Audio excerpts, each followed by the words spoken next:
In the year 586 BC, the city of Jerusalem, once a grand and revered fortress, fell to the Babylonian army. Its walls, which had stood as a testament to divine protection, were breached. Its temples, the very heart of spiritual life, were reduced to rubble. The fall of Jerusalem was not just a military defeat. It was a profound spiritual crisis that shook the very foundations of the Jewish faith. The question that haunted the survivors was not just how this could have happened, but whether their God, Yahweh, had abandoned them. The prophets of old had promised that if the people of Israel kept their covenant with Yahweh, they would be protected and blessed. Now, as the city lay in ruins and the people were carried off into exile, those promises seemed hollow. The survivors were left to grapple with a God who appeared to have either failed them or turned against them. This crisis of faith was not just a moment of despair. It was a turning point in the development of monotheism and the understanding of the divine-human relationship. The fall of Jerusalem forced the Jews to reconsider the nature of their covenant with Yahweh. In the face of such a devastating defeat, the old certainties crumbled. The prophets of the exile, particularly 2nd Isaiah, offered a new vision of God and a new understanding of the covenant.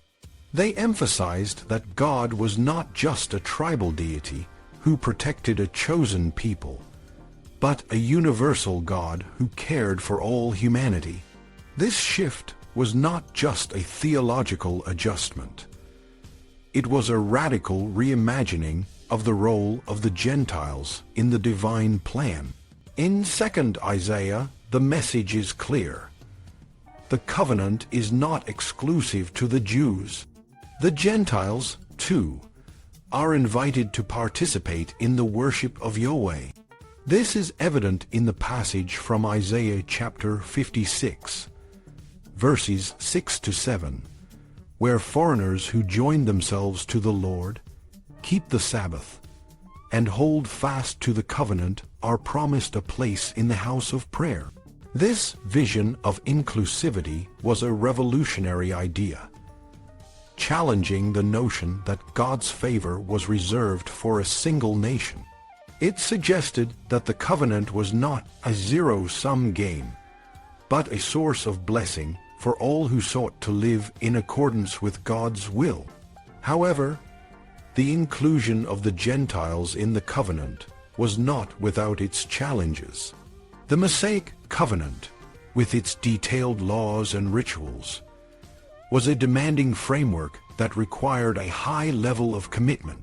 The Jews, who had long been steeped in these traditions, might have seen the idea of Gentiles joining the covenant as a threat to their unique identity. Yet, the prophets insisted that the covenant was a boon and a privilege, not a burden. The Gentiles were invited to share in the blessings of the covenant, and in doing so, they would enrich the community of faith.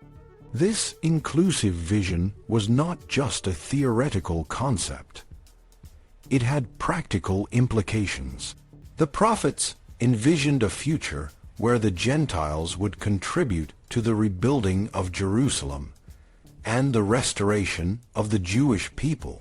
In Isaiah chapter 61, verses 5 to 6, the prophet speaks of a time when foreigners would serve as shepherds and workers, while the Jews would be the priests and ministers of God. This vision of mutual benefit and cooperation was a powerful counterpoint to the despair and division that had characterized the period of exile. The fall of Jerusalem and the subsequent exile also forced the Jews to confront the reality of suffering and injustice. The question of why the righteous suffer and the wicked prosper had long been a source of confusion and frustration. The Book of Job, which grapples with this question, reflects the deep existential crisis that the Jews faced. Job, a righteous man, is afflicted with unimaginable suffering, and his friends offer various explanations, all of which Job ultimately rejects. The Book of Job ends with a mysterious theophany, where God speaks to Job out of the whirlwind, emphasizing the vastness and inscrutability of divine wisdom. The message is clear. Human understanding is limited, and the ways of God are beyond human comprehension. This theme is also evident in Psalm 44, where the psalmist laments the suffering of the righteous and the prosperity of the wicked. The psalmist acknowledges that God has been faithful in the past, leading the people to victory and blessing. However, the present is marked by suffering and defeat, and the psalmist wonders why God seems to have abandoned them. The psalmist insists that they have not forgotten God or broken the covenant, yet they are still being punished. This cry of anguish is a powerful expression of the deep faith and doubt that coexist in the human experience of the divine.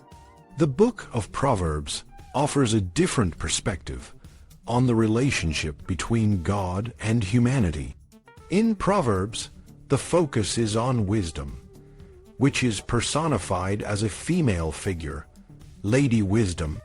Lady Wisdom is presented as a divine attribute, present with God at the creation of the world. She is the source of moral and practical wisdom, guiding those who seek her. The Book of Proverbs emphasizes that the fear of the Lord is the beginning of wisdom, acknowledging that there are limits to human understanding and that true wisdom comes from recognizing and submitting to God's sovereignty. The inclusion of Lady Wisdom in the divine pantheon is significant because it represents a shift in the way God is understood. In the Psalms, God is often portrayed as the guarantor of justice, ensuring that the good are rewarded and the wicked punished. However, in Proverbs, God is seen as the creator of a world that operates according to natural laws, where wisdom and virtue generally lead to good outcomes, but not always. The Book of Proverbs acknowledges that there are times when the righteous suffer and the wicked prosper, and it offers a different kind of wisdom for navigating these challenges. The Book of Proverbs teaches that while human effort and wisdom are important, they are not sufficient to control all aspects of life. The proverb, "The beginning of wisdom is the fear of the Lord," emphasizes that true wisdom begins with recognizing the limits of human understanding and the need to trust in God's sovereignty. This perspective provides a framework for understanding the apparent injustices of life, offering a way to maintain faith in the face of suffering and uncertainty. The shift from the Psalms to Proverbs represents a maturation in the understanding of the divine-human relationship. In the Psalms, the focus is on God's intervention in the world to ensure justice and protect the righteous.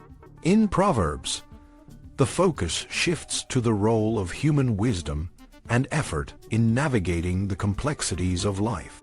This shift does not negate the importance of God, but it recognizes that God's role is often more subtle and less direct than the psalmists might have imagined. The fall of Jerusalem and the subsequent exile were traumatic events that forced the Jews to reconsider their relationship with God and their place in the world.